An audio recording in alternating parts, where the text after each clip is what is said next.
জয়গুরু। এখন ইষ্ট প্রসঙ্গ করার জন্য আহ্বান জানাই শ্রদ্ধেয় শ্রী জ্যোতিষাচার্য শ্রী দেবাশিস দাদাকে। জয়গুরু দাদা। জয়গুরু দাদা। জয়। হ্যাঁ, জয়গুরু। শোনা যাচ্ছে সাউন্ড?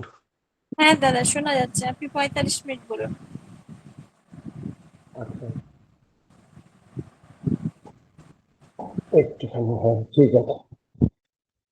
পরমপিতার রাঙা রাতুল চালনে আপনারা যারা এখানে যুক্ত হয়েছেন, প্রত্যেকের সার্বিক সুস্থ সুন্দর দীর্ঘায়ু জীবন প্রার্থনা করি। আমি এই অনলাইন গ্রুপে, আজকে যে অনলাইন গ্রুপে যুক্ত হয়েছে, আমি তো গ্রুপের নামও জানি না। তাই আমি যার মাধ্যমে যুক্ত হয়েছি, আমার শর্মিষ্ঠা মাকে আমার কৃতজ্ঞতা জানাই। উনি আমাকে এখানে আমন্ত্রণ করেছিলেন, তো আমি সৌভাগ্যবান যে আপনাদের প্রতি প্রত্যেকের সাথে এই অনলাইনের মাধ্যমে যুক্ত হতে পারছি। হয়তো সবাইকে দেখতে পাচ্ছি না, কিন্তু তাদের উপস্থিতি অনুভব করছি। এই এখন আমরা 79 জন আছি, যারা আছি আর কি। তো আমি এর আগে নাম ধ্যান একটু আগে আসলাম, নাম ধ্যানের শুনছিলাম। নাম ধ্যান কারোর জন্য প্রার্থনা করা হচ্ছিল, মঙ্গল। ঠাকুরের বলা যে অপরের মঙ্গল কামনা নিজ মঙ্গলের প্রসূতি। তো সেটাই আমরা যখনই অন্যের জন্য বিনা স্বার্থে প্রার্থনা করি, তো সেই প্রার্থনা অদৃশ্যভাবে আমাদেরই উপকার করে। খুব ভালো জিনিস। তারপরে আমি কোনো গান শুনিনি, তারপরে আমি ডাইরেক্টলি আসলাম আমাদের আলোচনার জন্য। তো আমাদের জীবনেই যে এই মায়েরা যারা নিবেদন করলেন মাকে যে নাম ধ্যান করানোর জন্য ঠাকুরের উদ্দেশ্যে 2-5 মিনিট, তো এইগুলো আমাদের যে এক একটা ব্যক্তিগত সমস্যা। তো আমাদের এরকম প্রচুর সমস্যা আমাদেরকে ঘিরে রাখে। তো আমার একটা ঘটনা মনে পড়ে, আমি ঘটনাটাকে বলার চেষ্টা করি যাতে আপনারা এটা বুঝতে পারেন। আমার নিজের কাছে পড়া হয়েছিল অনেক বছর আগে। তো ঠাকুরকে একজন জিজ্ঞেস করেছিলেন, বিভিন্ন কতগুলো সমস্যার কথা নিবেদন করলেন। ঠাকুর তাকে বলতেন যে আমাদেরও তো এরকম ম্যাক্সিমাম সময় ইষ্ট কাজ করতে গিয়ে আমরা যে ঠাকুরকে নিয়ে চলি, আমাদের প্রত্যেকের জীবন যে একদম কুসুম কোমল হয়ে ঠাকুরকে পাওয়া বা নর্মালি আগে পেয়েছিল তার মাধ্যম থেকে পেয়েছি আমরা স্মুথলি জীবনযাপন করি, তা না হয় না। আবার অনেকের জীবনে এত প্রতিবন্ধকতা থাকে, সে প্রতিবন্ধকতা থেকে সে বেরাতেও পারে না ঠাকুরকে ধরে। অনেকে ঠাকুরকে ভালোবাসে অনেক কষ্টের মাধ্যমে, আবার অনেকে ডিপ্রেসড হয় যে এত কিছু করছি তাতেও আমি কোনো সুফল পাচ্ছি না। এই ব্যাপারগুলো আমাদের ধরে, আমাদের মধ্যে থাকে। যদি খুব আনন্দ টন থাকতে পারি, সবকিছু জুটে যায়, টাকা পয়সা, বাড়িতে কোনো অশান্তি নেই, স্বামী স্ত্রী মিল আছে, শ্বশুর শাশুড়ি বৌমাকে ভালোবাসে, বৌমা শাশুড়িকে ভালোবাসে, এরকম সার্বিক যদি সব দিক থেকে ভালো থাকে, তাহলে তো আমাদের কোনো অভিযোগ নেই, আমরা খুব ভালো আছি, এবং তখন ঠাকুর আমাদের খুব ভালোই লাগে। কিন্তু যখনই ঠাকুরকে ধরেও আমাদের এই প্রতিবন্ধকতাগুলো আমাদের জীবনে আসে, তখন আমরা কেউ কেউ সেগুলো থেকে ওভারকাম করি, কিন্তু ম্যাক্সিমামই দেখা যায় আমরা ওভারকাম করতে পারি না। আর এই ওভারকাম করতে না পারার থেকে আমাদের মধ্যে একটা হতাশা কাজ করে। আর সেই হতাশা থেকে অনেক সময় আমরা ঠাকুরের প্রতি একটু দ্বিভাব পোষণও করে ফেলি, যে আমি ঠাকুরকে এত ডাকি তাও আমার এত কষ্ট ছাড়ে না, এরকম একটা ভাব আমাদের মধ্যে আসে আর কি। তো সেটা যে খুব খারাপ তাও বলা যাবে না, এটা হতেই পারে। অভিমান তো ভগবান বাবা মার প্রতি হয়, তো পরমপিতা আমাদের বাবা মা, তাই আমাদের প্রতি তাদের প্রতি অভিযোগ থাকবে। তো ঠাকুর এই কথা, সমস্যার কথা এক দাদা বলাতে ঠাকুর বলেছিলেন, কষ্ট দেখে ভয় পেতে নেই, কষ্ট ছাড়া কোনোদিন কেষ্ট মেলে না। ঠাকুর বলতেন আরো যে আর পরিবার পরিবেশের জন্য ন্যূনতম ত্যাগ স্বীকার করে তুমি যদি নারাজ হও, তারাও কিন্তু তোমার বেলায় অমন্তরই হয়ে চলবে। মানে আমরা যাদের ধরুন যেখান থেকে সাফার করছি, মানে যদি আমি তাদের বেলায় নারাজ হয়ে যাই, তাহলে আমারও তো, আমি যে দৃষ্টিকোণ থেকে অন্যের প্রবলেমগুলোকে নিজে ভাবছি যে আমার উপর প্রবলেম ক্রিয়েট করছে বা আমি সাফারিং হচ্ছি, তো আমার দ্বারাও তো অনেকে সাফার করে। ধরুন আমার কারোর কথা ভালো লাগছে না, নাই লাগতে পারে, হতেও পারে, এরকম তো অরিজিনালি হয়ও যারা অনেক সময় বলে। এবার দেখা যেতে পারে আমারও কথা বলা অন্যের কাছেও ভালো না লাগতে পারে, কিন্তু সে তো আমার কথা শোনে। তাহলে সেই অ্যাঙ্গেল থেকে দেখতে গেলে আমাকেও তার কথা শোনা উচিত, এই মেন্টালিটি নিয়েই ঠাকুর বলছেন আমাদের চলতে হবে। ঠাকুর বলছে তার ফলে সাফারিং তোমার সাথী হবে। যদি অন্যের প্রবলেমকে না নিই, তাহলে আমার সাফারিংটা সাথী হয়ে যাবে, যদি না বুঝতে পারি। ঠাকুর বলছেন স্বস্তির জন্য যা করণীয় তা করতে যদি প্রস্তুত না থাকো, তাহলে বুঝতে হবে অস্তিত্বের প্রতি তোমার অনুরাগ অসীম। তার ফলে যা পাওয়া যায় সেই পাওয়া তোমার জন্য অবধারিত হয়ে থাকবে। তাই কে কি করলো না করলো সেদিকে লক্ষ্য না দিয়ে তোমার সাধ্যমতো প্রত্যেকের ভালো করতে চেষ্টা করো। অবশ্য আত্মরক্ষার প্রতি নজর রাখাটা সবসময় দরকার। ঠাকুর বলছেন যে অস্তিত্বের উপর রক্ষা রেখে সবার জন্য তাই করো, কিন্তু আত্মরক্ষার জন্য যা যা প্রয়োজনীয়, মানে এমন কিছু করতে যেও না যা করতে গেলে তোমাকেই আবার তোমার হেল্প তুমি করলে, তুমি একটা হেল্প দিলে, যে সে বাড়িতে আলু কাটতে পারছিল না, তুমি গিয়ে একটা চাকু এনে দিলে, সেই চাকুটা সে তোমার পেটেই ঢুকিয়ে দিল, তাহলে আবার তাকে কিন্তু হেল্প করা হলো না, তুমি নিজের রক্ষাকে নষ্ট করে ফেললে। তাই দেখতে হবে যাকে আমি যেটা দিচ্ছি সেটা সে পাওয়ার উপযুক্ত কিনা, যদি দিতে হয় দিলে আমার কোনো ক্ষতি করতে পারে কিনা, এই ব্যাপারগুলো দেখে আমার ঠাকুর বলতেন। ঠাকুর অনেক আগে বলতেন, ঠাকুরের বাবা সব, ঠাকুর যে এত উদার ছিলেন, ঠাকুরের মা এবং ঠাকুর প্রায়শই সবকিছুকে দিয়ে দিতেন। তো ঠাকুর অনেক সময় পরবর্তীকালে অনুশোচনা করে বলেছিলেন, আমার বাবা বলতেন মানুষের ভালো করতে গেলেও এমন ভাবে করা ভালো যাতে সেই করাটা আমারই অমঙ্গলের কারণ হয়ে না দাঁড়াতে পারে। এই যে কিছুক্ষণ আগে যেটা আমি বলছিলাম, যে আমাদের অমঙ্গলের কারণ জানি না হয় সেভাবে আমরা হেল্প করব। আমি, ঠাকুর বলতেন আমি আগে লোককে টাকা পয়সা যা দিতাম এমনিই দিয়ে দিতাম, মানে আমরা যেমন কাউকে ধার দিই, তিনি তার বিনিময়ে আমাদের রিটার্ন পরে দিয়ে দেন, আমরা এক্সপেক্টে রাখি যে আমি ঠিক আছে দিলাম, তুমি আমায় পরে দিয়ে দিও।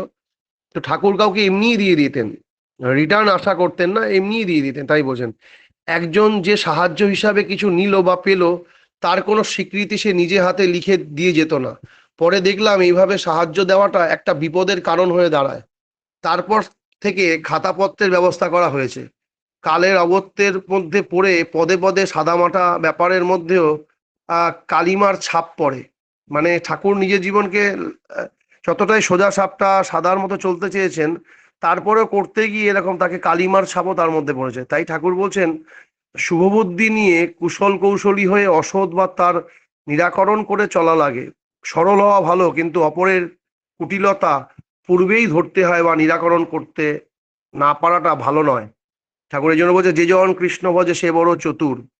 কেষ্ট ঠাকুর যেমন ছিলেন চতুর চূড়ামণি, আমরা যদি তার পথে চলি আমাদের ভিতরেও চাতুর্যের সম্পদ জেগে উঠবে। এটা ঠাকুরের কথা আর কি। এবার কথা হচ্ছে যে ঠাকুর যেগুলো আমাদের বললেন, যে যে জন কৃষ্ণ ভজে সে বড় চতুর, কেষ্ট ঠাকুর ছিলেন চতুর চূড়ামণি। তো যে জন কৃষ্ণ ভজে সে বড় চতুর, এবার এই চাতুর্যতা, চতুরতা, ইন্টেলিজেন্সি আর ক্লেভার দুটো এক নয়। তো এই চতুরতা আমরা কিভাবে পেতে পারি, এটাই সব থেকে বড় জিনিস। এবার আমরা চতুরতা বলতে বুঝি অন্যকে ঠকানোকেও চতুরতার মধ্যে ফেলতে পারি, যে কিভাবে অন্যকে আমরা ডমিনেটেড করে বা ঠকিয়ে আমরা বড় হই। তো সেই বড় তো বেশি দিন থাকতে পারে না। তো আমাদের এই চতুরতা আনতে গেলেই প্রথম যেটা দরকার সেটা হচ্ছে অন্তর্ভেদী দৃষ্টি বা অন্তর্দৃষ্টি বা অন্তর্ভেদী দৃষ্টি, যে আমার অন্তরকে ভেদ করে ভিতরের একটা চোখকে ওপেন করতে পারে। আর এটা কোথায় মানে কিভাবে আসে, তার প্রথম এবং প্রধান কারণই হচ্ছে আমি কতটা ঠাকুরের ভিতর থেকে হয়ে উঠছি। ভিতর থেকে হয়ে উঠছি মানে আমি হয়তো সৎসঙ্গ করছি, আমি আলোচনা করছি, আমি উৎসবে যাচ্ছি, আমি ভান্ডারা আনন্দবাজারের দায়িত্বে আছি, আমি মন্দিরের কোনো সংগঠনের দায়িত্বে আছি, মাতৃ সম্মেলন হোল্ড করছি, সমস্ত কিছু করছি আমি, কিন্তু আমি যখন নামে বসছি আমি নামটা করতে পারছি না। তার মানেই হচ্ছে আমি বাহ্যিকভাবে ঠাকুর ভজনায় এত বেশি লিপ্ত হয়ে উঠেছি, বাহ্যিকভাবে ঠাকুর এমনভাবে আমাকে পেয়ে বসেছে যে কখনো অন্তরের ঠাকুর আমার জীবনে খুব বেশি প্রভাব বিস্তার করতে পারেনি। কারণ আমি যা করেছি ওই বাহ্যিক কোনো ঠাকুরের জন্য করেছি। আমার নিজেকে আহ, নিজেকে মানে প্রোভাইড করার জন্য করেছি, নিজেকে দেখানোর জন্য করেছি, নিজেকে জানানোর জন্য করেছি। কিন্তু আমি কখনো আমার অন্তরকে দেখতে চাইনি, আমি আমার ভিতরের ঠাকুরকে কখনো দেখতে পারিনি। এর দরুন যেটা আমাদের মধ্যে সব থেকে বেশি হয় সেটা হচ্ছে আমরা যখনই যাকে যা কিছু বলি, কিন্তু অন্তরে কিন্তু আমি ফ্রাস্ট্রেটেড থাকি কিছু না কিছু নিয়ে। কেউ আমাকে কিছু বললো, সেটা আমার ফ্রাস্ট্রেশন। বাড়িতে এসে আমি যেরকম চাইছি সেরকমটা ঘটলো না, এটা আমাদের ফ্রাস্ট্রেশন। আবার আমি ঠাকুরের কাজ করতে যাচ্ছি, যেভাবে আর্থিক সঙ্গতি থাকলে আরো বেশি ভালো হতো সেটা হচ্ছে না, সেটা একটা ফ্রাস্ট্রেশন। তো আমাদের অনেক টাইপের ফ্রাস্ট্রেশন আমাদেরকে ধরে। তো এই ফ্রাস্ট্রেশন গুলোকে যদি আমাকে অতিক্রান্ত হতে হয়, তাহলে কিন্তু এক এবং অদ্বিতীয় প্রসেস হচ্ছে সেই অন্তর্দৃষ্টি। তাই আমি আহ, যত আমার যত আমি এখনো অবধি প্রথমের দিকে না করলেও বিগত লাস্ট 5 বছরে আমি যত প্রোগ্রাম, যত উৎসব, যত জায়গায় গেছি বা অনলাইন অফলাইন যে কোনো রকম প্রোগ্রামে গেছি, আমি 5 বছরের মধ্যে এটার উপর খুব নিজেও গুরুত্ব দিয়েছি। এবং 5 বছরে যে কোনো সৎসঙ্গে গেলে যেরকম কথাই বলার চেষ্টা করি না কেন, ঠাকুর আমাকে দিয়ে যা বলার না কেন, এই কথাটি আমি ডিপলি ভাবে বলি। এবং এটা আমার আমার লাইফেরও সব থেকে বেশি টার্নিং পয়েন্ট, কারণ আমি বেনিফিট হয়েছি এখান থেকে প্রচন্ড মাত্রায়। মানে সেই বেনিফিটটা আমি পরিভাষায় বলতে পারবো না আপনাদেরকে আমি কিভাবে বেনিফিট হয়েছি, কি পেয়েছি। মানে এত কিছু পেয়েছি যেটা আমার পাওয়া উচিত ছিল না, আমার মনে হয়েছে। মানে আমি যেহেতু প্রফেশনালি অ্যাস্ট্রোলজি করি, গ্রহ নক্ষত্র নিয়ে চলি, গ্রহ নক্ষত্র বোঝার চেষ্টা করি, সেক্ষেত্রে আমার যে গ্রহ নক্ষত্রের মারপ্যাচ আমাকে কি কি দিতে পারে আর কি কি দিতে পারে না অনেকটা বুঝতে পারি। যেহেতু আমি ভাবলাম আমার তো এরকম এরকম যোগ এত নেগেটিভ, এটা তো আমার পাওয়া উচিত ছিল না, তাহলে কি করে হলো? নর্মাল অ্যাস্ট্রোলজিক্যাল এক্সপেক্টে দাঁড়িয়ে ওটা বোঝা সম্ভব হয় না। যখন দেখলাম ঠাকুর বলছেন যে আমাকে একদিন ভালোবাসে তাকে আমি জন্ম জন্মান্তর ভুলতে পারি না, আর যে একবার আমার স্মরণ নেয় তার কুষ্টি আমি বদলে দিই। তাই আমার মনে হলো তাহলে কি এই কুষ্টিটা কি ঠাকুর বদলে দিলেন? এই চিন্তা আমার মধ্যে উপক্রম হলো। এবং যখনই আমি দেখলাম নাম করার দিকে এত প্রাধান্য আসছে আমার মন, তখনই বুঝলাম আমার পঞ্জীভূত অপকর্মগুলো আমার কাছ থেকে সরছে। তাই দেখবেন ঠাকুর আমাদেরকে কেষ্ট ঠাকুরের মতো চতুর্চূড়ামণি হতে বলছেন কেন? মহাভারতের যুদ্ধে আপনি যদি ভালো করে, আপনারা তো সিরিয়ালের মধ্যে অনেকটা দেখেছেন, দেখেছেন যে যুদ্ধ হচ্ছে, সবাই ব্যতিব্যস্ত, এদিকে ভীম চিল্লাচ্ছে, ওইদিকে অর্জুন ইমোশনাল হচ্ছে, ওইদিকে দুর্যোধন ক্ষোভে ফুসছে, তো বিভিন্ন লোক যুদ্ধ করছে। ওখানে একজন ক্যারেক্টারকে দেখবেন যিনি অত ভয়ঙ্কর, মানে আমাদের তো দ্বিতীয় ওয়ার্ল্ড ওয়ার অব্দি আমরা শুনেছি, তৃতীয় ওয়ার্ল্ড ওয়ার অলরেডি শুরু হয়ে গেছে, আপনারা বুঝতে পারছেন হয়তো। হয়তো নিউক্লিয়ার অ্যাটাক বা এরকম ধরনের অ্যাটাক এখনো হয়নি, কিন্তু জিও পলিটিক্স চলছে সারা অল ওভার দ্য ওয়ার্ল্ডে। আমরা একটা খুব খারাপ সময়ের মধ্যে থেকে যাচ্ছি, যেটা বলার ভাষা নেই। মানে এতটাই খারাপ সময়ের আমরা যাচ্ছি, যে সময়টাকে আপনারা ফেস করছেন আপনারা বুঝতে পারছেন না। শুধু পরমপিতার দয়া যাদের আছে তারা বুঝতে পারছে না, কিন্তু চরম ফ্রাস্ট্রেশন, চরম খারাপ সময়ের মধ্যে থেকে আমরা কিন্তু যুগ সন্ধিক্ষণে পাল্টাচ্ছি। তো যাই হোক, কেষ্ট ঠাকুর কিন্তু এর থেকেও বেশি টাফ সিচুয়েশন, যে সময় কুরুক্ষেত্র যুদ্ধ হয়েছিল সেই সময় এত মডার্ন আমাদের মধ্যে এত উন্নত পরিষেবা ছিল না, তারপরেও উনি ওই ভয়ঙ্কর কুরুক্ষেত্র যুদ্ধের মতো থার্ড ওয়ার্ল্ড ওয়ারও হবে না, ওই বড় বড় ওই যুদ্ধেতে নিজেকে কিন্তু দেখবে শান্ত এবং স্মাইলিং রাখতে পেরেছিলেন। এটা হচ্ছে শ্রীকৃষ্ণের একটা, তিনি যে ভগবান তার প্রমাণ হচ্ছেন। যে অত মানুষ, অত বড় বড় তেজস্বী সব যোদ্ধা, পিতামহ ভীষ্ম, গুরু দ্রোণ, মহারথী কর্ণ, অর্জুন, এত বড় বড় যোদ্ধা যারা তখনকার সময়, ধরুন ডোনাল্ড ট্রাম্প, ভ্লাদিমির পুতিন, হ্যাঁ, এইসব ইসরায়েলের প্রধানমন্ত্রী, এরকম এক একজন হবে হয়তো তখনকার সময়। কিন্তু তারা ব্যতিব্যস্ত, সেখানে একজন মানুষ যিনি নিরস্ত্র, যিনি অস্ত্র ধরছেন না, তিনি সব সময় হেসে অর্জুনকে বলছেন। আর এটা পেয়েছেন তিনি কোথা থেকে? তিনি জানেন, শ্রীকৃষ্ণ গীতাতে এক জায়গায় বলছেন যে অর্জুন, তোমার আর আমার মধ্যে অ্যাকচুয়ালি কোনো প্রভেদ নেই, কিন্তু এক জায়গায় আছে। সেই প্রভেদটা কি জানো? তুমি জানো না তুমি কতবার এসছো এবং কতবার গেছো, কিন্তু আমি তা জানি। তো ঠাকুরকেও আপনারা দেখবেন, এই যে ঠাকুর যখন পূর্ব বাংলা থেকে আমাদের দেওঘরে আসলেন, ঠাকুর এখানে তো সাঁওতাল পরগনা ছিল, ঠাকুরকে মার্ডারের চক্রান্ত হয়েছিল, আপনারা প্রত্যেকে জানেন। ডেকলাল কারার তাকে মারতে চেয়েছিলেন, এবং ঠাকুরকে নিয়ে সেই সময় বিভিন্ন রকম বিবৃতি, এবং ঠাকুরকে নিয়ে প্রচুর ক্রিটিসাইজ এখনো রয়েছে। সব থেকে যদি পৃথিবীর কোনো মহাপুরুষের বেশি ক্রিটিসিজম করা হয় সেটা ঠাকুর অনুকূল চন্দ্রের হয়। আর সেটার জন্য দায়ী অনেকটা আমরাও বটে, এটা আমরা উল্লঙ্ঘন করতে পারবো না, কারণ আমাদের নৈতিক চরিত্র বা নৈতিক দৃঢ়তা বা নৈতিক যাজন বা নৈতিক পরিকাঠামো এত উন্নত নয় যা দিয়ে আমরা আমাদের অন্তরে বয়ে ঠাকুরকে বয়ে নিয়ে মানুষকে বোঝাতে পারি যে দেখো আমি সৎসঙ্গী। আমরা কথার সাগর তো ডেফিনেটলি হয়েছি অনেক, যেমন ধরুন আমি এখন আপনাদের সাথে কিছু বলার চেষ্টা করছি, পরমপিতা যা বলাচ্ছেন বা কি বকবক করছি আমি নিজেও জানি না, কিন্তু এই বলতে তো আমরা অনেকেই চেষ্টা করেছি বা পেরেছি, কিন্তু আমার কথা যে মানুষের জীবনকে প্রভাবিত করছে এটা খুব কম জায়গায় দেখা গেছে। আর যদি বোঝেন যে আমার কথা মানুষকে কোনোভাবে প্রভাবিত করছে না, তারপরে বুঝতে হবে আমার মধ্যে ঠাকুরের ঠাকুরত্বের জাগেনি। আর এই না জাগার জন্য একমাত্র এবং একমাত্র আমিই দায়ী। আর যতক্ষণ ওই যেই কথা আলোচনা করছিলাম, অন্তর্দৃষ্টি না থাকলে আমরা যেভাবে ঠকে যেতে পারি বা আমাদের জীবন নাশ হতে পারে, ঠাকুরকে ধরার পরেও, দীক্ষা নেওয়ার পরেও, আর এগুলো ঘটেই, প্রায় সৎসঙ্গীদের জীবনেও ঘটে থাকে।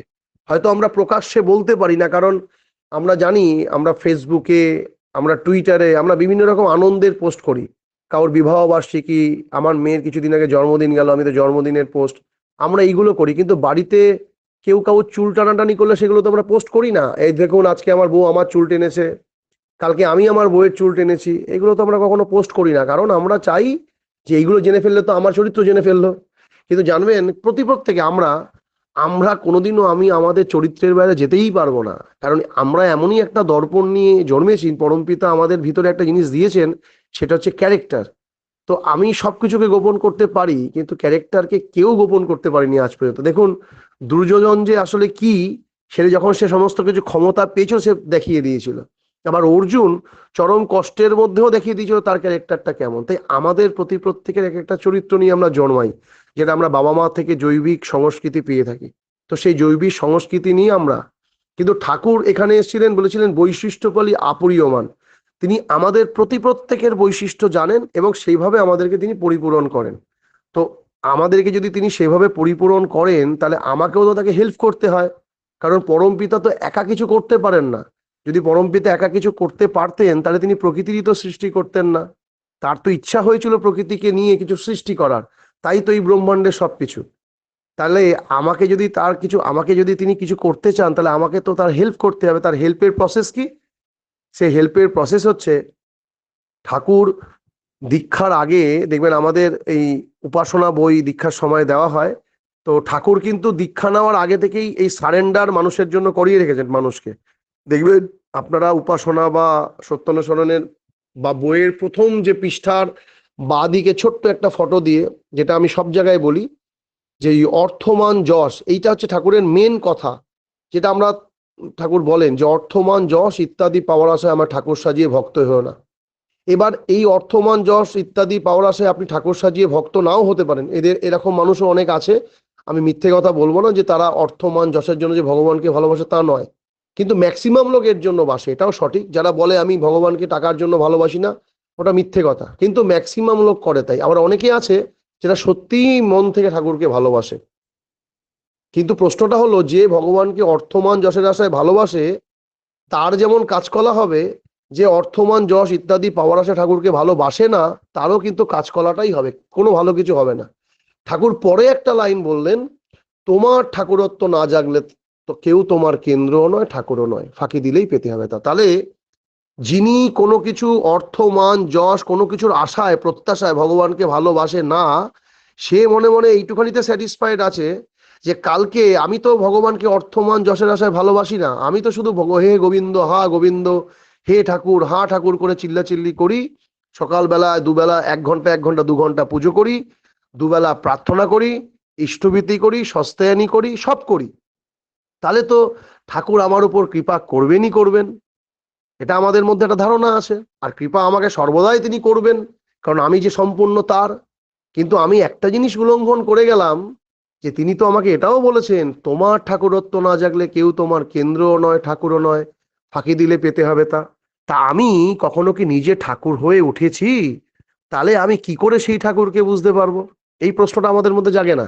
আমরা ভাবছি যে আমি 38 বছর সস্তায়নী করি, আমি 35 বছর সস্তায়নী করি, আমি 15 বছর সস্তায়নী করি, আমি নিরামিষ খাচ্ছি, ঠাকুর উদ্ধার হয়ে যাচ্ছেন আমার দ্বারায়। আমি মনে করছি যে আমি সকালবেলা 4টের সময় ইষ্টবিধি করি, আমি মনে করছি যে 4টের সময় ইষ্টবিধি করলে এমন কিছু বিশাল কিছু ঘটে যায়, যা ঘটলে আমি মহাপুরুষ হতে পারি। বা আমি দুবেলা প্রার্থনা করি, দুবেলা প্রার্থনা করছি, আমার মধ্যে এরকম মনে হচ্ছে যে আমি নিশ্চয়ই কোনো বড় লেভেলের ভক্ত হয়ে উঠেছি। এগুলো কিছুই হয়নি। অ্যাকচুয়ালি এইগুলো একটা উপকরণ, এইগুলো করা অবশ্যই ভালো। এইগুলো না করলে আপনি ধর্মের প্রাথমিক জায়গায় যেতেই পারবেন না। কিন্তু জানতে হবে, আপনি যাই কিছু করেন না, এন্ড অফ দ্য ডে আপনি পাস করেছেন কি? আপনি 10 ঘন্টা পড়ুন, আপনি 5 ঘন্টা পড়ুন, আপনি রাত জেগে পড়ুন, এটা ম্যাটার করে না। পরীক্ষার শেষে, অন্তে গিয়ে বছরের শেষে আপনার ফাইনাল রেজাল্টে আপনি পাস করেছেন কিনা এটাই ম্যাটার করে, পরবর্তী ক্লাসে আপনি উত্তীর্ণ হবেন কিনা। সেখানে কেউ দেখতে যাবেন না আপনি ক ঘন্টা পড়েছেন বা রাত জেগে পড়েছেন না দিন জেগে পড়েছেন, দেখবে আপনি পাস করেছেন কিনা। ঠিক একইভাবে আপনি এত কিছু করলেন, কিন্তু ঠাকুরত্ব জেগে ওঠানোর জন্য যা যা করণীয় সেটা হলো না, তাহলে নিটফলটা কিন্তু জিরোই হলো। ইষ্টভীতি করা, সস্তায়নী করা, প্রার্থনা করা, সব জিরো আকার ধারণ করে নিল। আপনি পারলেন না, সেখানে ফেলিওর। কারণ ঠাকুর তো বলেই দিয়েছেন প্রথমে, ঠাকুর তো বলেননি যে ইষ্টভীতি করলে কালকে থেকে তোমার ঠাকুরত্ব জেগে যাবে, বলেননি কথা।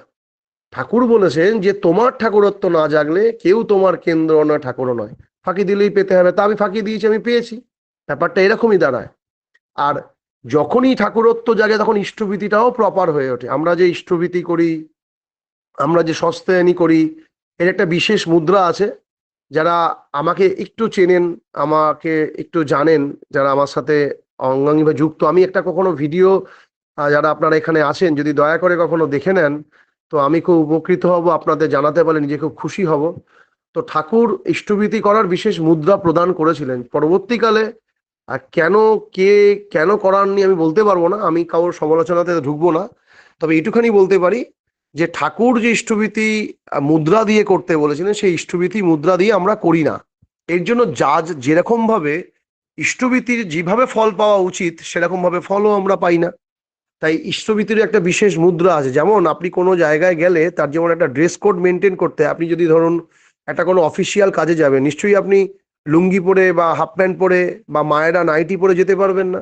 কাউকে শাড়ি ভদ্রস্ত বা চুড়িদার, বা ছেলেদের কোনো ধুতি পাঞ্জাবি অথবা কোনো প্যান্ট শার্ট ভদ্রস্ত পরে সেখানে যেতে হবে। ঠিক ঈশ্বরেরও একটা নির্দিষ্ট মুদ্রা আছে এবং কিছু নীতি নিয়ম আছে। সেই শাস্ত্রবিধি নীতি নিয়ম যে পালন করে সে সেইভাবেই সেই ফলগুলো পায়। তাই শ্রী ঠাকুর অনুকূল চন্দ্রেরও ইষ্টভীতির কিছু মুদ্রা আছে, যেই মুদ্রা সংযোগে ইষ্টভীতি করতে হয়। যে যদি না জেনে থাকেন আপনারা কেউ, দয়া করে একবার জেনে নেওয়ার চেষ্টা করবেন, তাতে আপনাদেরও ভালো হবে আর আপনাদের জানাতে পেরে আমার নিজেরও খুব ভালো হবে। কারণ ওই দাদা সম্ভব কিছুক্ষণ হয় আগে যদি মায়েরা, আপনি যদি সম্ভব হয় ভিডিও দিয়ে দেখান তাহলে ভালো হয়, আর নামধানের কথাটাও বলবেন। হ্যাঁ আমি সম্ভব অবশ্যই আছে, আমার একটা ভিডিও আছে, আমি শেষে আপনাদের ভিডিওটা বলে দেবো। আপনারা শর্মিষ্ঠা মায়ের কাছ থেকে, আমি শর্মিষ্ঠার মাকে পাঠিয়ে দেবো, আপনারা প্রত্যেকে সেটা ওটা নিতে পারেন, অসুবিধা নেই। আমি ভিডিওটা পাঠিয়ে দেবো। এখন এখানে দেখানোর থেকে ওই ভিডিওর মধ্যে দেখলে আপনি বেশি, কারণ আমার কাছে তো এখন মোবাইল ফোনে আমি অনলাইনে করছি, ক্যামেরা নেই। ওখানে যিনি ক্যামেরাম্যান ছিলেন আমার ক্যামেরাটাকে ক্লোজ করে দেখিয়েছেন, আপনারা দেখতে পারবেন, অসুবিধা নেই। তো প্রশ্ন হচ্ছে ওটা দেখে নেবেন, কিন্তু মেন জিনিস হচ্ছে যেটা হচ্ছে যে নাম ধ্যান, আমি যেটার কথা বলছিলাম, যে আমরা যদি অন্তর্ভেদী দৃষ্টি না আসে চতুর চূড়ামণি হতে পারবো না। অর্থাৎ আমরা শুধু ভোল বা বোল বদলে যদি আমরা চলি, অন্তর্ভেদী দৃষ্টি যদি আমাদের যথাযথভাবে না আসে, তাহলে কিন্তু আমরা আমরা কিন্তু নিজের দৃষ্টি থেকে নিজেই সরে যাব। আমাদের মানে ধারণারঞ্জিত যে দর্শন আছে, আমাদের যে ধারণা থেকে আমাদের যে দর্শনের সৃষ্টি হয়, সেই অবাস্তব দর্শন আমাদেরকে কিন্তু পদে পদে হোঁচট এবং বিভ্রান্তির দিকে নিয়ে যাবে। যে কোনো কিছুতেই মানুষ আমাকে ভুল বুঝবে, আমরা ছোটখাটো বিষয়ে পরিস্থিতিকে কন্ট্রোল করতে পারবো না। আমি যখন এই টাফ সিচুয়েশনে পড়বো তখন আমরা ঠাকুরকে ভুল বুঝতে পারি। এরকম মেলা ঝামেলা আমাদের মধ্যে পড়তে পারে। তাই এর সহজ এবং সরল উপায় হচ্ছে নিজেকে শান্ত অবস্থায় নাম ধ্যানে ব্রতী হওয়া। তবে জানবেন শান্ত হওয়াও খুব কঠিন, শান্ত হওয়া ইজি ব্যাপার নয়। বরঞ্চ 1 মাসের মধ্যে 2 লক্ষ টাকা রোজগার করা খুব সহজ হতে পারে, যে পন্থা জানে সে তার থেকে বেশিও রোজগার করতে পারে। কিন্তু নিজের মনকে সংযত করে 10 মিনিট নিয়ন্ত্রণ করে বসে দেওয়া, এ কিন্তু দুরহ কঠিন, দুরহ কঠিন। একদিনে পুরো গোটা একটা বিল্ডিং তৈরি করে দেওয়া যায় যদি 2000 লেবার লাগানো যায়, মিস্ত্রি লাগানো যায়। কিন্তু 10 মিনিট মনকে বেঁধে রেখে দেওয়া যায় এমন টেন্ডেন্সি কিন্তু খুব কম মানুষের আছে, এবং সেটা অসম্ভব হয়। কিন্তু যদি আমি প্রসেস জানি, তাহলে 10 মিনিট তো দূরের কথা, আপনি 2 ঘন্টা বসে থাকলেও আপনার মধ্যে বাকরুদ্ধ হয়ে যাবেন, আপনার কোনো হিলদোল আসবে না। এই জন্য নাম ধ্যানের উপর সব থেকে বেশি গুরুত্ব দেওয়া উচিত প্রত্যেকে, ঠাকুর এটা চেয়েছেন। আর শ্রী বর্দার সময়কালে নাম ধ্যানের উপর খুব প্রাচুর মানে দৃষ্টিপাত করা হতো। দেখবেন শ্রী বর্দা এক জায়গায় বলতেন যে নাম চলছে, তো সেটা প্রায় জায়গায় হতেন। তো আমি শ্রী বর্দার পরবর্তী সময়গুলোতে আমি দেখিনি নাম ধ্যানের উপর খুব গুরুত্ব বা এগুলো আসে। যাই হোক, সেটা কমে গেছে, সেটা কার কারণে কমে গেছে, কি কারণে কমে গেছে বলতে পারবো না। কিন্তু জানবেন আমাকে ভালো থাকতে হবে। আমি কারোর জন্য ভালো থাকি না, আমি আমার পরম পিতার জন্য আমাকে ভালো থাকতে হবে, আমাকে নিজেকে ভালো হতে হবে, আমাকে মানুষের কাছে ঠাকুরকে নিয়ে চলতে হবে। আর আমি চলতে গেলে ঠাকুরের ছবি নিয়ে চলতে পারবো না। আমার নিজের জীবন চর্চাটাই জানি ঠাকুরময় হয়। মানুষ অ্যাটলিস্ট আমাকে দেখে জানি এটা বুঝতে পারে, এ যেই হোক আর যাই হোক এ খুব সাধারণ মানুষ নন। এই বিভূতিটা, এই ভাবটা যদি আমাকে অন্যের উপর গ্রো আপ করতে হয়, তাহলে শুধু বললে হবে না, বই পড়লে হবে না, আমাকে নাম করতে হবে। এবং ডেডিকেটেডলি, যেভাবে আমি প্রতিদিন সকালবেলা উঠে বাসি মুখে ব্রাশ করি, আমি থানকুনি পাতা খাই, তারপরে আমি কিছু ব্রেকফাস্ট খাই বা যে কোনো কিছু খাই, এই যে আমাদের নিয়ম চর্চায় চলি বা রাত্রিবেলায় নির্দিষ্ট সময়ে গিয়ে ঘুমিয়ে পড়ি, এগুলো যেমন আমার জীবন চর্চার সাথে সাথে চলে, খিদা পেলে আবার খাই, তো সেইভাবেই আমাকে প্রতিদিন কোনো এক্সকিউজ ছাড়া নাম করতে হবে। হবে মানে হবেই, এতে কোনো দ্বিধাবোধ নেই। আমার ছোট বাচ্চা আছে, আমাকে সকালবেলা উঠে স্বামী রান্না করে দিতে হয়, শ্বশুর শাশুড়িকে আমাকে গিয়ে সেবা যত্ন করতে হয়, এই সবাইকেই সবকিছু করতে হয়। কেউই জীবনকে খাটের মধ্যে বসে জীবন চালাতে পারে না। তাই এইগুলো জানবেন, আপনাদের কাছে প্রত্যেকের কাছে কিন্তু এক্সকিউজ হবে যদি নাম করতে না পারেন। আপনারা যেভাবে চলছেন, যে সময়ে ব্যয় হয় তার থেকে জীবনের আধ ঘন্টা 45 মিনিট বা 1 ঘন্টাকে ভাবতে হবে আমি কম ঘুমাবো, কম রেস্ট নেব। এইভাবেই নিজের নাম ধ্যানের সময় বার করতে হবে। আপনাকে নাম ধ্যান করতে হবে। সেটা কিভাবে করবেন, কোথা থেকে করবেন, কারণ নচেত আপনি অর্জিত হতে পারবেন না, শক্তি অর্জন করতে পারবেন না। আপনাকে বাইরে থেকে সে ঠাকুর বাড়ির যদি প্রত্যেক দাদারাও আপনার মাথার মধ্যে হাত দিয়ে রাখেন, তাও আপনাকে সেই বজ্রপাতের থেকে আটকাতে পারবে না। যেভাবে স্বয়ং স্বয়ং শ্রীকৃষ্ণ তার ভাগ্নেকে আটকাতে পারেনি। স্বয়ং শ্রীকৃষ্ণ তো তার ভাগ্নে ছিলেন অভিমন্যু, তিনি কি আটকাতে পেরেছেন? সিসি বরদা তার প্রিয় ছেলে, তার প্রত্যেকটা ছেলে যেমন প্রিয় ছিল, তার মধ্যে পিন্টুদাও ছিলেন, পিন্টুদাকে রক্ষা করতে পেরেছেন? পারেননি। কারণ জানবেন ঈশ্বর এক এবং অদ্বিতীয়, তাকে যিনি নিজের অন্তরে বহন করে চলতে পারেন, তিনি তাকেই রক্ষা করতে পারেন। রক্ষা করা তো একটা আর্ট। আমি জানি আমি সেই স্পেসটা আমার ঠাকুরকে দিই, যাতে আমি কাল তখন আফসোস না করতে হয় ঠাকুর আমি পারলাম না। এই স্পেসটা আমি যাকে দিই, যদি আমি এই স্পেসটা তাকে দিই, তাহলে দেখবেন আমার জীবন কত আনন্দময় হতে পারে। খুব কঠিন সময়ে দাঁড়িয়ে আমি নিজেকে আনন্দিত রাখতে পারি। আনন্দে থাকা একটা আর্ট। আর রইল দুঃখের কথা, কুন্তিও দুঃখ পেয়েছেন, কুন্তি জীবনে দুঃখ পেয়েছেন। আমরা প্রত্যেকে ভগবানের কাছে কেউ দুঃখ চাই না, আমরা বলি তুমি সবাইকে সুখে রাখো, আমাকেও সুখে রাখো।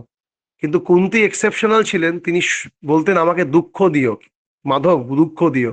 কারণ বলতেন এই কারণে, কারণ দুঃখ দিলেই সবসময় শ্রীকৃষ্ণ থাকতেন। যখন টাফ সিচুয়েশন পাণ্ডবদের হতো, যখনই কোনো অসামাজিক কোনো কাজ, তারা যখন খুব যন্ত্রণায় পড়তেন, তখনই কৃষ্ণ তাদের কাছে যেতেন।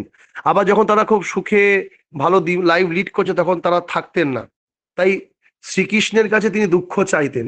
কিন্তু আমাদের মধ্যে আমরা ঠাকুরকে ভালোবাসি, কিন্তু এমন উদার চেতা হতে পারিনি আমরা ভগবানকে বলতে পারি প্রভু তোমার যা যন্ত্রণা তা আমাকে দাও, বরং তুমি আমাকে এত সুখ দিতে যেও না, শুধু একটা কাজ করো, তুমি শুধু আমার সাথে থাকো, বাস আমি দেখে নেবো এই পৃথিবীকে।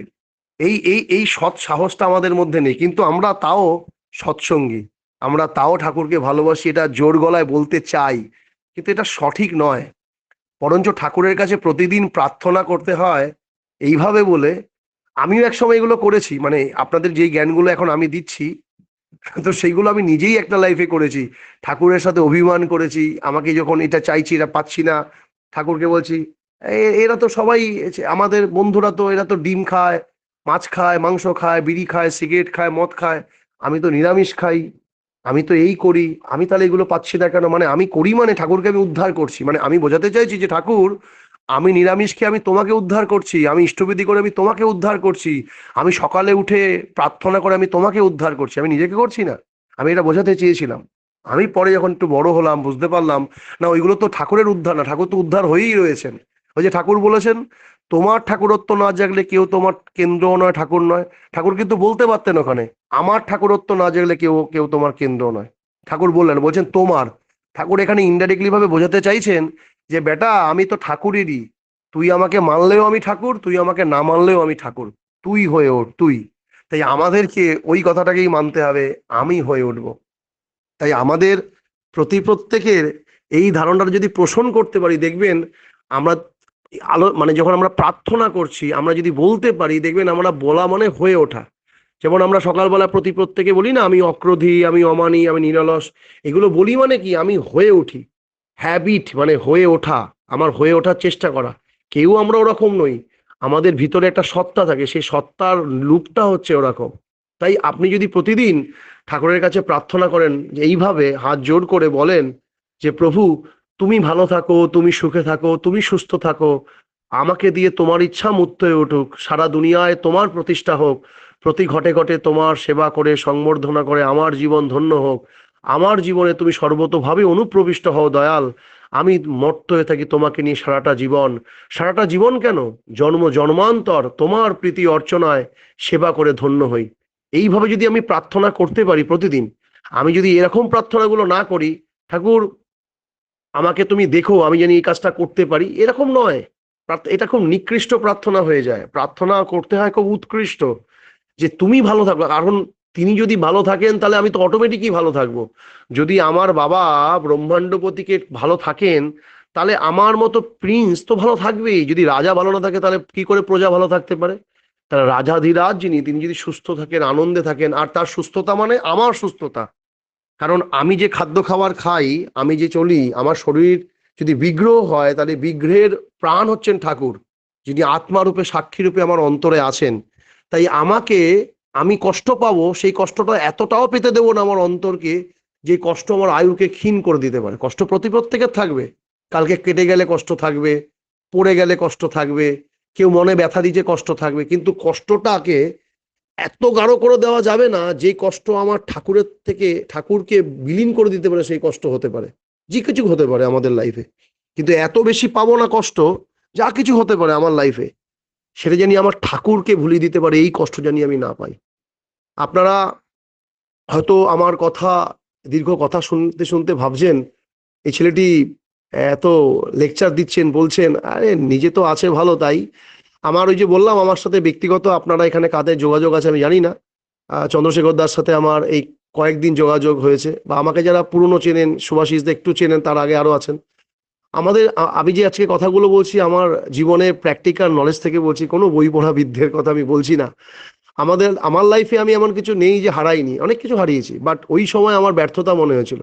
কিন্তু এখন আমি বুঝতে পারি যে আমার এই হারানোগুলোই আমার জীবনে সব থেকে বেশি সফলতা। কারণ যত বেশি আমি হোঁচট খাবো, তত আমি সাকসেস রুটে যাব। কারণ জানবে, সফলতার প্রথম সিঁড়ি অনেক উঁচু হয়, আর সেটাকে যদি কেউ ওভারকাম করতে পারে, তাহলে পরের সিঁড়িগুলো খুব ইজিলি হয়ে যেতে পারে। সাঁতার শেখা প্রথমে খুব টাফ, জলে ডুবে যায়, মাথাটা ডুবে যায়, আবার জল থেকে আবার উঠতে হয়। কিন্তু একবার সাঁতার শিখে গেলে, আমি যদি 150 কিলো ওয়েটও হই, পুকুরে অনায়াসে ভাসতে পারি যদি শিখে যাই। আর যদি আমি সাঁতার শিখতে না পারি, আমার বডির ওয়েট যদি 40 কিলো হয়, তাও আমি পুকুরে ডুবে যাই। তাই আমাদেরকে ওই সাঁতার শিখতে হবে। কি সাঁতার? পুরুষোত্তমের প্রবর্তিত ঠাকুরত্বের সাঁতার। যেই সাঁতার শিখে অবহেলায় আমরা এই ভব নদী পারাপার করে চলে যেতে পারি, এই ভব নদীকে পারাপার করতে পারি। তাই আপনারা প্রত্যেকে এই চেষ্টাই করুন, এই জিনিসই করুন, যাতে এই দুঃখরূপী এই সংসার, যেটাকে আপনি ভাবছেন সার, এই জিনিসটাকে, জীবনকে ইমপ্লিমেন্ট করুন। ঠাকুর আমাদের সুযোগ দিয়েছেন এই জীবনেই নিজেকে মুক্ত করার, বুদ্ধ করার, তৃপ্ত করার, আনন্দিত করার। এই জীবন ছাড়া দ্বিতীয় জীবন পাবেন না। আমি বলছি একদম নির্বিচারে, পুরুষোত্তম ধরাধামে এসে প্রথমবার নিজ হস্তে সত্যানুসরণ লিখেছেন। পৃথিবীর ইতিহাসে, ব্রহ্মাণ্ডের ইতিহাসে আজও অবধি কোনো পুরুষোত্তম বা অবতার বা পীড়িতগণ এমন কোনো অবতার জন্ম নেননি, তিনি নিজের হাতে আমাদের এই বই লিখে গেছেন। আমরা যেই বইগুলোই পড়ি, শ্রীমদ্ ভাগবত গীতা, পুরাণ, বাইবেল, ত্রিপিটক, জেন্দাভেস্তা, রামকৃষ্ণ কথামৃত, চৈতন্য চরিতামৃত, এই কোনো গ্রন্থই যাকে নিয়ে লেখা তিনি লেখেননি। কিন্তু একমাত্র এক্সেপশনাল শ্রী ঠাকুর অনুকূলচন্দ্র, যিনি আমাদের জন্য, শুধু আমাদের জন্য এক নিশায় ওই 18 বছর বয়সে আমাদের এই, যেটা আমাদেরকে জীবন্ত বেদ, জীবন্ত গীতা উপহার দিয়েছিলেন, সেটা সত্যানুসরণ। যেই বইটিকে ফলো করলে, প্রথম থেকে শেষ অবধি ফলো করলে, এমন কোনো সমস্যা পৃথিবীতে আবির্ভূত হয়নি, বা হতে পারে, বা হয়নি, বা হবে, নেই যে মানুষ সেটা থেকে ওভারকাম করতে পারে না। একদম নেই, এরকম কোনো নেই পৃথিবীতে এমন কোনো সমস্যা। আর যদি ঠাকুরের সত্যানুসরণ পড়ার পরে, বোঝার পরেও যদি তার সমস্যা থেকে সে অতিক্রান্ত হতে না পারে, তাহলে বুঝতে হবে সে জলের মধ্যে ইচ্ছা করে শুয়ে শুয়ে ডুব ডুব খেলা খেলছে, সে উঠতে চাইছে না, সে জেগে ঘুমাচ্ছে। এটা বুঝতে হবে। কারণ যদি সেই সত্যানুসরণটা পড়ে এবং বোঝে, পড়লেই শুধু হবে না, বুঝতে হবে, যদি বোঝে, তাহলে তার সমস্যা কিচ্ছু থাকবে না।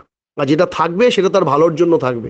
কারণ দেখুন, যদি সমস্যা আমার না থাকে আমি জীবনে বাঁচতে পারবো না। দেখবেন আপনারা যারা ইসিজি করেন না, যে কোনো জীবিত লোকের ইসিজি কখনো সোজা হয় না, গ্রাফটা এরকম, আমি তো দেখাতে পারছি না, আপনারা বুঝতে পারছেন আমি কি বলতে চাইছি। দেখবেন ওঠা নামা ওঠা নামা ওঠা নামা এরকম এরকম করে, মানে ভিজিবল হতে থাকে, এরকম ভাবে দেখায়, ভিজিবিলিটি হয় যে এরকম ওঠা নামা করতে থাকে, দেখতে পাই।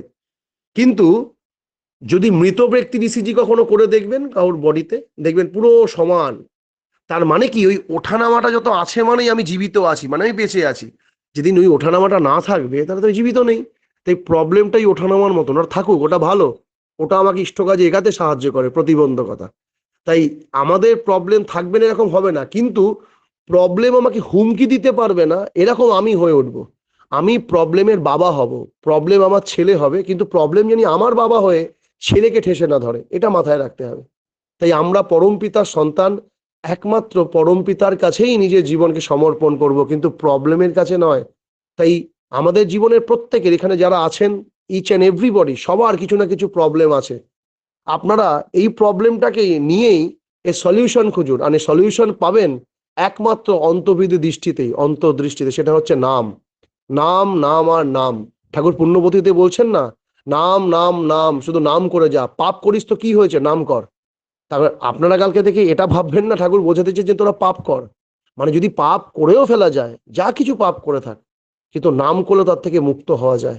আর যে ঠিক মতো নাম করে সে দ্বিতীয়বার ওই কাজটা করতেও পারে না, এটাও সত্যি।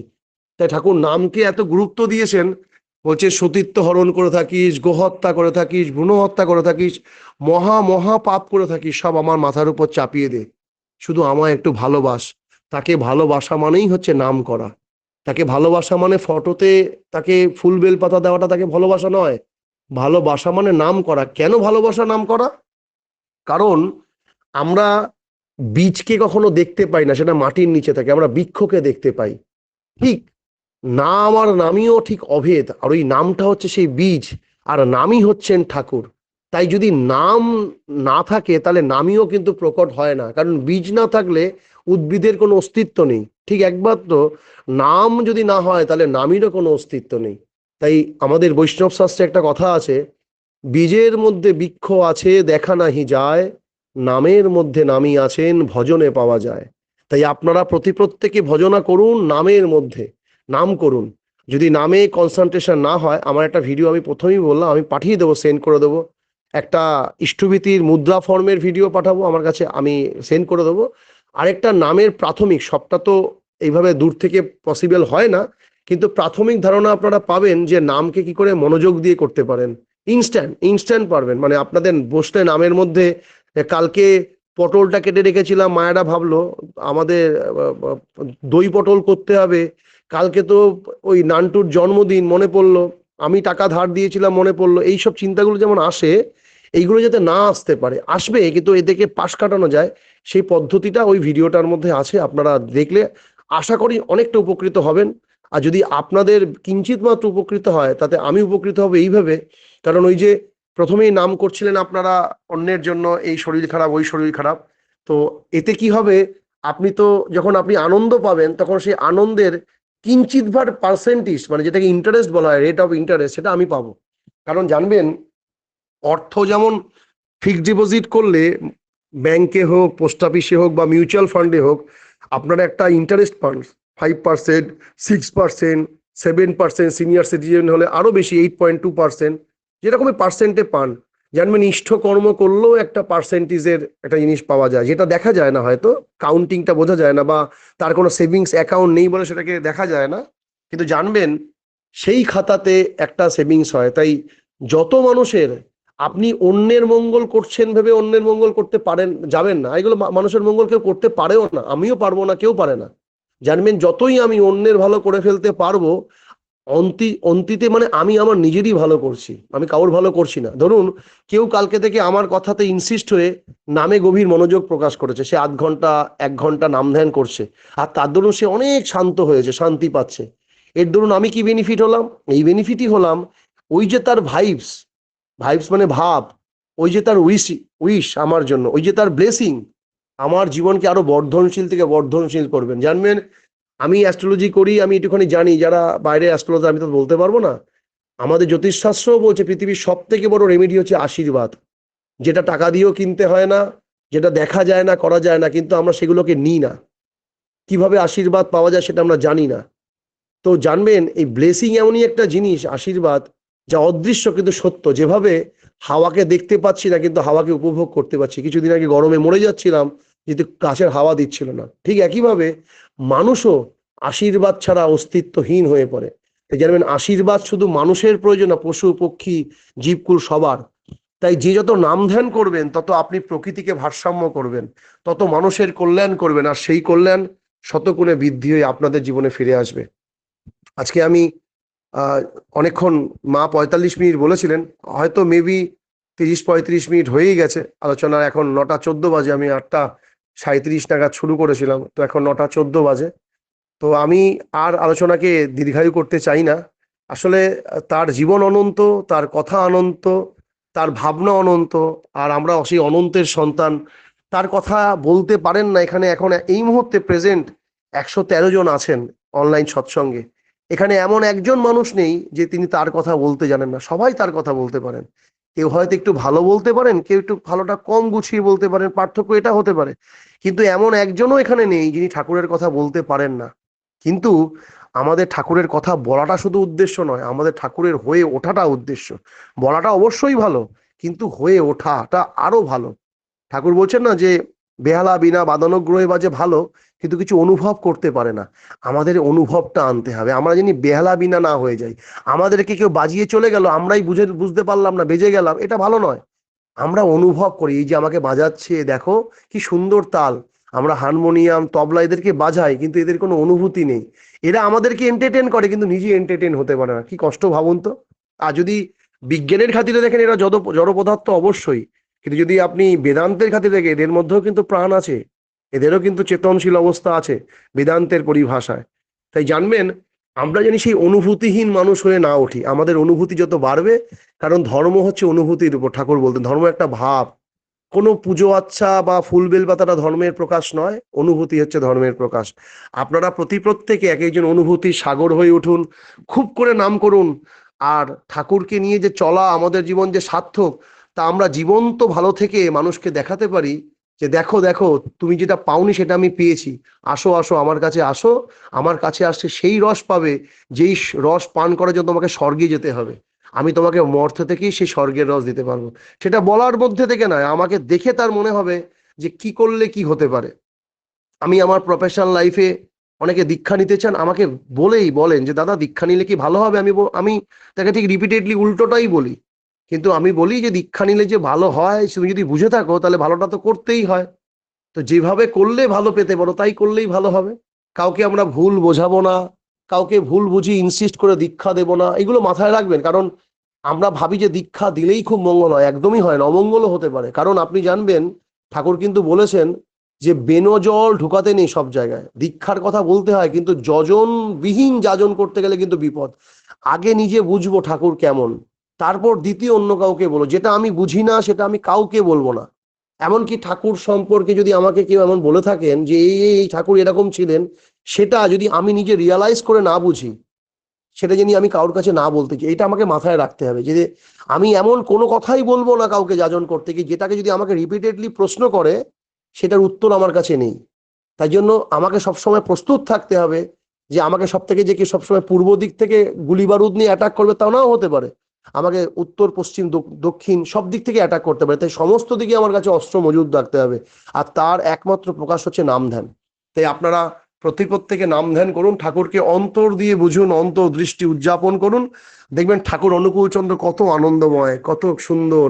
আপনি নিজেও আনন্দ পাবেন, আর অন্য যে আপনার কাছে আসবে সে অঢেল হয়ে যাবে, সে প্রশ্ন করতে পারবে না, বাক রুদ্ধ হয়ে যাবে।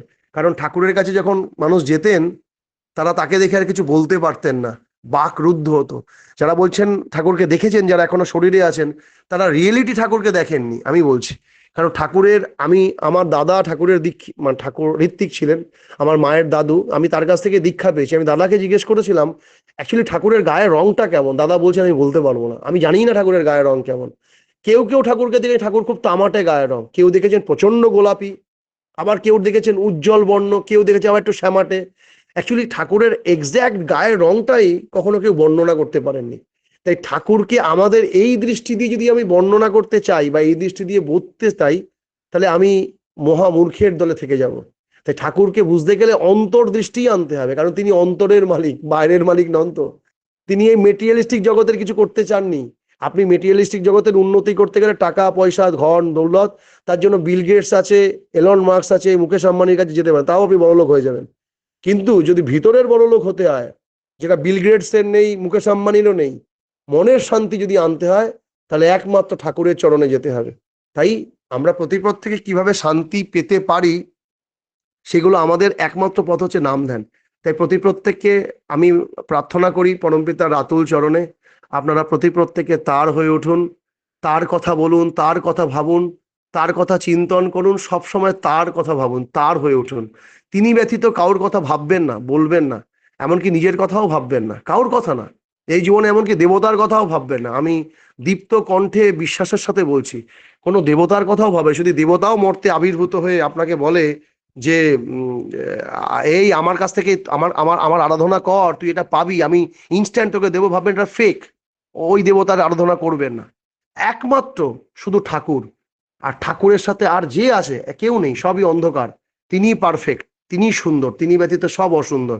তাই সারাক্ষণ তার কথা বলুন, তার কথা ভাবুন, তার কথা চিন্তা করুন। দেখবেন কখন যে আপনি এই কলের জল রূপী থেকে থেকে এই জলটা মিশে মিশে গঙ্গা জলে পৌঁছে গেছে, আর আপনি কখন গঙ্গা জল হয়ে গেছেন টেরই পাবেন না।